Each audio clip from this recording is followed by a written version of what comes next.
Welcome to the Preseason Spotlight. In this video, we're going to introduce the biggest changes coming for the jungle, objectives, and items in the 2015 preseason. You can think of this as a high-level overview. If you want more details, hit up the preseason microsite and the patch notes. Before we get to the krugs and gromps of what's changing, let's talk about the big focus for 2015, strategic diversity. In other words, it's giving you more paths to victory, so your in-game decisions matter just as much as the champions that you pick. Alright, jungle. Important thing here is jungle diversity. Sounds an awful lot like last year's preseason, but we're taking a different approach for 2015. We've got new item paths, Smite's got some shiny upgrades, and we're making monsters tougher to better differentiate between your Warwicks and your Rami. Also, there's a crab. First, spirit items are gone. Hunter's Machete now upgrades into 4 new items, each changing Smite in a different way. Stalker's Blade is gank-focused, letting you smite enemy champions for damage and a slow.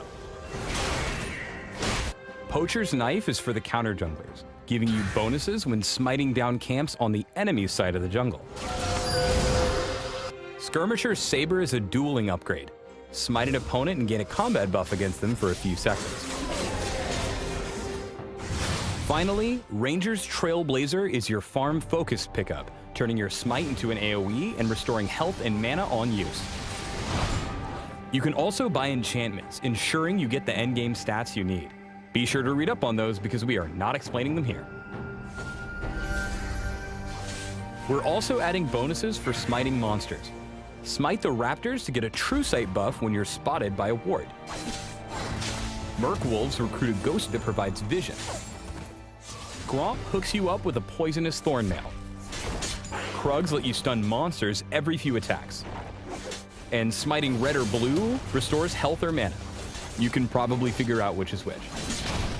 Finally, under the jungle category, we've got your new favorite camp, the Rift Scuttler.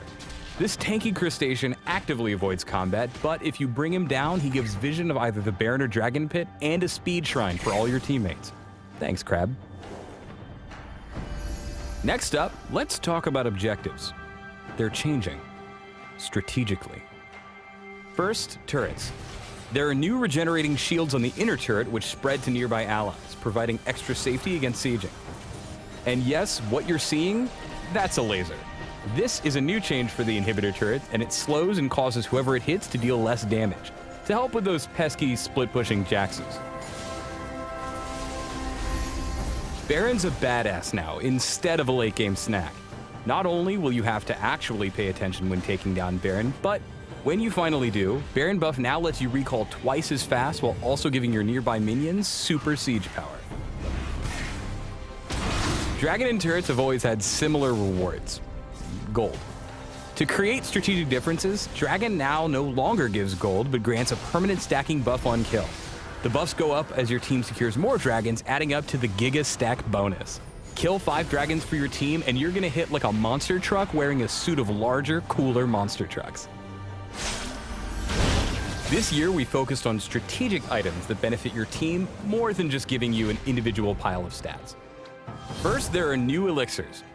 Ruin gives bonus damage to towers and boosts your split pushing. Sorcery gives ability power and true damage on hit. Iron buffs your size and boosts the movement speed of any ally who follows you. And Wrath gives attack damage and some lifesteal. Each of these is tailored to your specific needs at any point in the game. Second, meet Righteous Glory. Stats aside, Righteous Glory's active gives a big movement speed bonus when running towards those super annoying disengaged teams. After a few seconds, you'll emit a massive slowing pulse that hits all nearby enemy champions. Sadly, the movement speed bonus does not scale up with how annoying the enemy team is. In short, the philosophy we're pursuing is around the ways you look to win and the paths to victory your team can take. And this is just the beginning. Preseason is a time when we can experiment heavily with League to bring it to a better place, and there are a lot of changes we haven't mentioned in the video. Be sure to check out the microsite and the patch notes for more details, but for now, this is your Preseason Spotlight signing off.